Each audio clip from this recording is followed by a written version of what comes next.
Talk about equipment. I am a big fan of equipment. I try to use at least different pieces of equipment within every workout. I do mess up sometimes and try to use too much equipment or don't plan my workout properly that lets us transition quick equipment fast enough. And that's just when I'm trying to cram a lot into a workout. But I'm going to go through the main pieces of equipment we use on our team, why we use them, why I personally like them, and different variations of each. So, like the simplest one, right? The kickboard. I don't know any team that doesn't use kickboards. We love kickboards. I love kicking with the board because teammates can see each other better.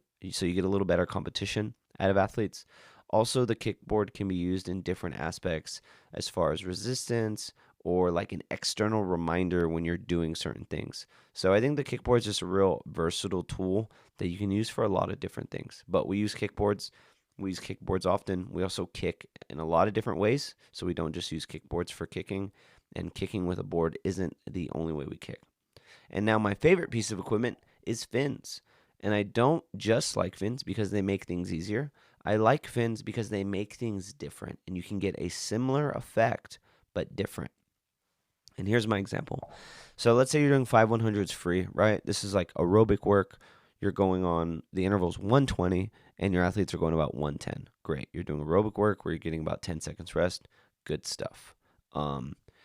We could do that same exact set, but we could throw fins on and we could do those hundreds on 110 with athletes going about a minute on each 100. Of course, it doesn't work out perfectly like that. Some athletes aren't as good with fins, but others are. But we're really getting the same like aerobic effect out of that set. And that's just what I like about it. I like that we can do the same thing, but we add fins. So it's slightly different to the athlete. It doesn't feel like just swimming. They're a little faster, so you can actually end up getting more work in. Now, when you're looking at like aerobic work, you want to think of it not just as like how much volume you're doing, but it's the amount of time you're spending in that aerobic zone. So if you do put fins on, you could add more. You can add more yards so that you are in that aerobic zone for the same amount of time. So in my previous example, if you're doing 5 100s free or even 10 100s free on 130, that's going to take 15 minutes. If you do 10 100s free with fins, but on 120, just real quick math, that's going to take about 13 minutes, somewhere around there. So you're working out for like 2 minutes less, right? So you could add more yards or you could leave it the same. But I just love how fins make things different. As far as like the resistance element of it, this is where it gets into the fins we use. We use Arena Power Fins. There's a bunch of different power fins out there, but we have all of our athletes use Arena Power Fins. And I love those because if you use them, you can still generate a lot of extra speed, but they're not so easy to use like the longer fins that they just go fast without even trying. So we have athletes who are like bad kickers. They're bad at extending their leg in their kick, and they struggle with fins. Sometimes they are just as fast with those Arena Power Fins than they are without it, and it really forces them to kick. Now with our 10 and unders, we all use our longer fins. So we like our 10 and unders.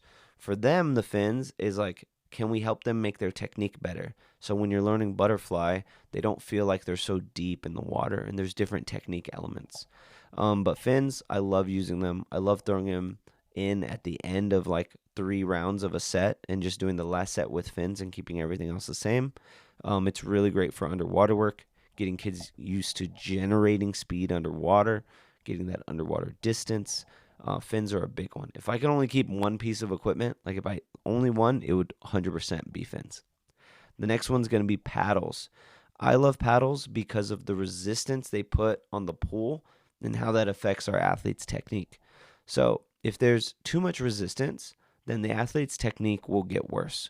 So if the paddles are too big, or if they're awkward, or if you're doing too much, they don't have the strength required to use those paddles.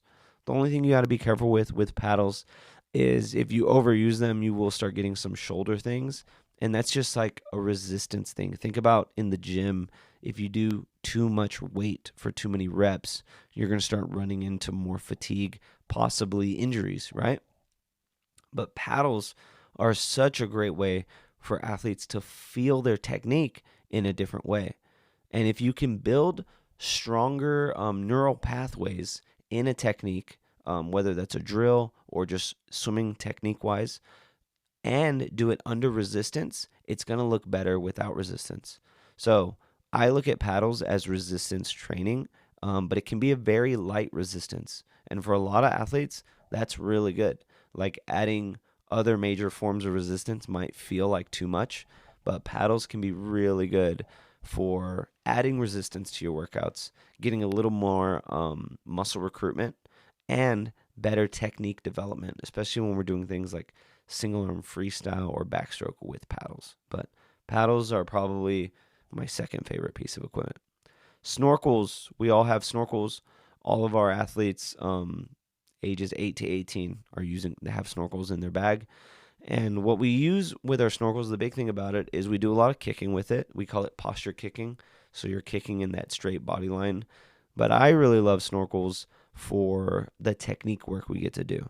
So whether that's just straight swimming or we're doing some sort of drill, but if we can stop worrying about the breath timing, and just worry about, let's say, our catch technique or our stroke timing, you can get a lot of really good work out of that snorkel. Now, you got to be careful because the snorkel can become a crutch.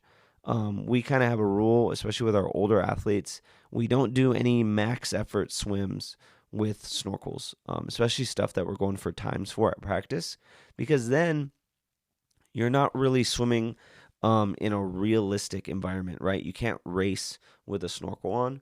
So when we're doing more race pace type work, we are not going to be wearing a snorkel. But, sometimes when we're doing aerobic work, if an athlete asks to use it, we'll let them use it, or we'll tell everybody to put it on so they can focus on whether that's their catch. And another benefit to using a snorkel with kicking is they'll do a flip turn at the wall instead of an open turn, and you can get underwater dolphin kicks in. So you could do hundreds kick, posture flutter kick with a snorkel, but every single wall we're doing 5 to 7 underwaters. So you didn't just get the kick work in, which is really good, really important. You also got that underwater work in. So we love using snorkels. It's also a big part of our program. And I think the last one that I'm going to talk about is it's not really one piece of equipment, but just resistance. So I already talked about paddles, but we have towers, we have cords, we have parachutes, we have power bags. We even have different kinds of paddles. And I think resistance, for all the reasons I said earlier, muscle recruitment, building stronger neural pathways, stronger movement patterns, is just really good. So I love finding different ways to add resistance. The best part about resistance is I named 4 or 5 different things you can do. There are so many different ways to add resistance. Partner pushing, partner pulling, doing tombstone kick with a kickboard. There's just a lot of different ways that you creatively as the coach can make resistance better.